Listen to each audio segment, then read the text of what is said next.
درمیان یہ بات مشہور ہے کہ علی رضی اللہ تعالی عنہ مولود فی الکعبہ ہیں، یعنی کعبے کے اندر ان کی ولادت ہوئی ہے۔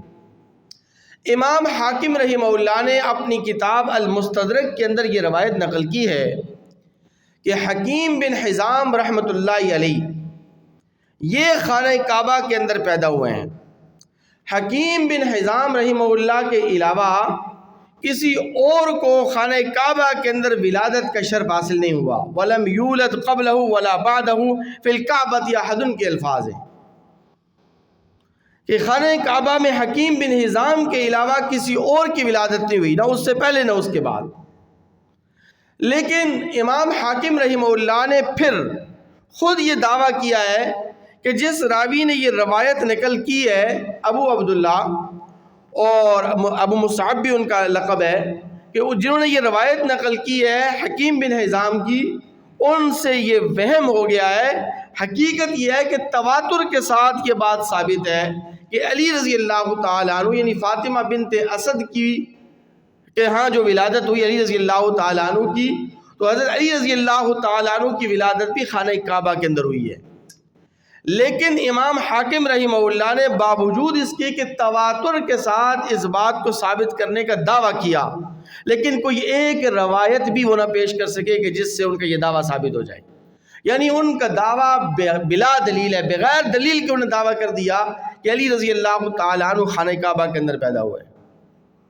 اور علامہ جلال الدین سیوطی رحمہ اللہ نے اور امام نووی رحمۃ اللہ علیہ نے تہذیب الاسماء واللغات للنووی اور تہذیب التہذیب کے اندر جلد 2 صفحہ 384 پر علامہ ابن حجر اسقلانی رحمۃ اللہ اور دیگر حضرات نے امام حاکم رحمہ اللہ کے اس دعوے کو اور اس قول کو سختی کے ساتھ رد کیا ہے۔ وہ فرماتے ہیں کہ حکیم بن حزام ہی پوری امت میں واحد شخص ہیں کہ جن کی ولادت خانہ کعبہ کے اندر ہوئی ہے۔ حکیم بن حزام رحمہ اللہ کے علاوہ کسی اور شخص کی ولادت خانہ کعبہ کے اندر نہیں ہوئی۔ اور وہ واقعہ کچھ یوں پیش آیا کہ حکیم بن حزام رحمہ اللہ کی والدہ خانہ کعبہ کے اندر کسی خاص مناسبت سے تشریف لے گئیں۔ اچانک انہیں درد ذیل کی تکلیف شروع ہو گئی، لیکن یہ تکلیف اس قدر بڑھ گئی کہ ان کو وہاں سے نکالنا ممکن نہیں رہا، تو اس لیے ان کے لیے چمڑے کا بستر بچھایا گیا اور وہاں پھر حکیم بن حزام رضی اللہ تعالیٰ ان کی ولادت ہو گئی۔ حکیم بن حزام رضی اللہ تعالیٰ عنہ میں نے اس لیے کہا ہے کہ حکیم بن حزام یہ صحابی رسول ہے اور یہ حضرت خدیجہ رضی اللہ تعالیٰ عنہا کے بھتیجے ہیں۔ حضور اکرم صلی اللہ علیہ وسلم سے یہ عمر میں 5 سال بڑے تھے، حضور اکرم صلی اللہ علیہ وسلم سے، اور انہوں نے 120 سال عمر پائی ہے۔ 60 سال انہوں نے حالت کفر میں گزارے ہیں اور 60 سال انہوں نے حالت اسلام میں گزارے ہیں۔ تو پوری امت محمدیہ میں حکیم بن حزام رضی اللہ تعالیٰ عنہ وہ عظیم شخصیت ہیں کہ جنہیں خانہ کعبہ کے اندر جن کی ولادت ہوئی اور خانہ کعبہ کے اندر وہ پیدا ہوئے ہیں، ان کے علاوہ کسی اور کو یہ شرف اور فضیلت حاصل نہیں ہوا۔ میرے مسلمان بھائیو، یہ جو خانہ کعبہ ہے، خانہ کعبہ، یہ خانہ کعبہ روز اول سے ہر ایک طبقے کے ہاں، مسلمان غیر مسلم، مشرکین کفار، سب کے نزدیک خانہ کعبہ ایک مقدس مقام رہا ہے۔ مشرکین مکہ اور کفار مکہ کہ جو اسلام کو نہیں مانتے تھے، پیغمبر علیہ السلام کو نہیں مانتے تھے، پیغمبر علیہ السلام کی تعلیمات کو نہیں مانتے تھے، لیکن وہ خانہ کعبہ کا پورا احترام کیا کرتے تھے۔ خانہ کعبہ کا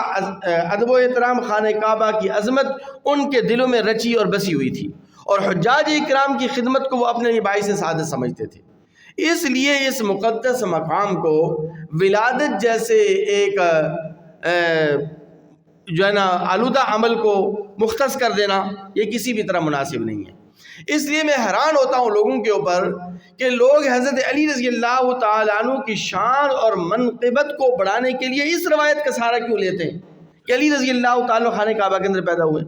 کیا علی رضی اللہ تعالیٰ عنہ کی شان اور نہیں ہے؟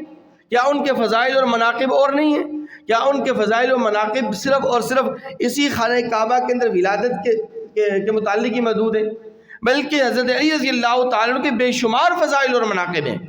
اور وہ اتنے بلند درجے کے صحابی رسول ہیں کہ جن کی عظمت اور جن کی فضیلت بے شمار ہے، اور ان کی فضیلت اور عظمت نبی کریم صلی اللہ علیہ وسلم بے شمار روایات کے اندر بیان فرمائی ہیں۔ اس لیے علی رضی اللہ تعالیٰ عنہ کی فضیلت کو، منقبت کو ثابت کرنے کی یہ ناکام کوشش کرنا کہ وہ خانہ کعبہ کے اندر پیدا ہوئے، مولود فی الکعبہ ہیں اور مولود کعبہ کا شرف انہیں حاصل ہے، تو اس روایت کا سہارا لینے کی انہیں کوئی ضرورت نہیں ہے۔ علی رضی اللہ تعالیٰ عنہ کی شان، ان کا مقام اور ان کا مرتبہ بہت بلند و بالا ہے، لیکن ان کے متعلق یہ عقیدہ رکھنا یا یہ نظریہ رکھنا یا یہ کہنا کہ ان کی ولادت خانہ کعبہ کے اندر ہوئی ہے، اس کی کوئی حقیقت نہیں ہے۔ صرف حکیم بن حزام رضی اللہ تعالیٰ عنہ وہ عظیم صحابی رسول ہیں کہ جنہیں خانہ کعبہ کے اندر پیدا ہونے کا اور ان کی ولادت کا انہیں شرف حاصل ہوا، اس کے علاوہ کسی اور